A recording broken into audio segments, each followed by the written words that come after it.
Welcome back. In the discussion of Edgar Allan Poe's The Cask of Amontillado, one student pointed out that the story is told by Montresor, one of the characters.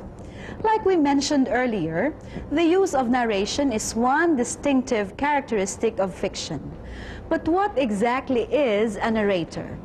How is the narrator identified? Does he or she tell his or her own story?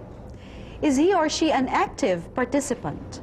Or, if he or she is not a participant but one of the characters only, does he or she know everything, including the thoughts of the other characters?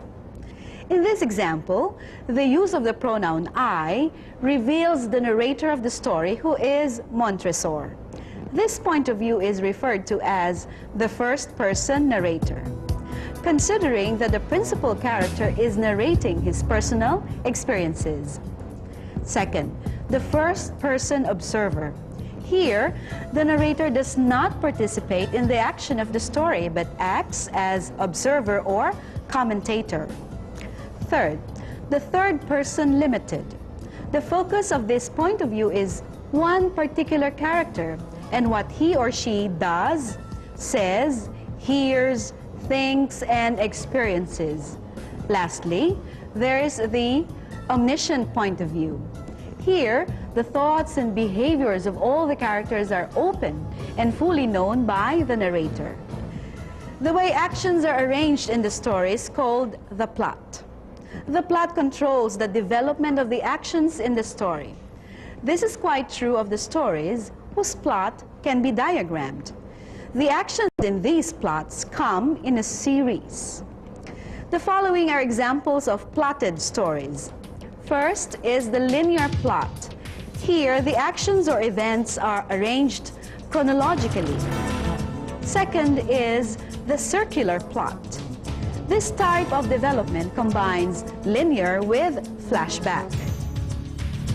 Third is the en medias res, where the story begins in the middle part. The following aspects form the skeletal pattern of closed plots. The story begins with the exposition. This is followed by the complication, which is the onset of the major conflict in the plot. The third part is the crisis. This is the point in which curiosity, uncertainty, and tension are greatest. The climax is the story's highest point. Lastly, there is the denouement of the resolution. This part is the tying up of the events after the climax. So you see, it is not only enjoyable and enriching to read fiction, but it is also equally fun, challenging to teach our students how to read fiction. When we return, we will have a recap of today's lesson. Stay right there.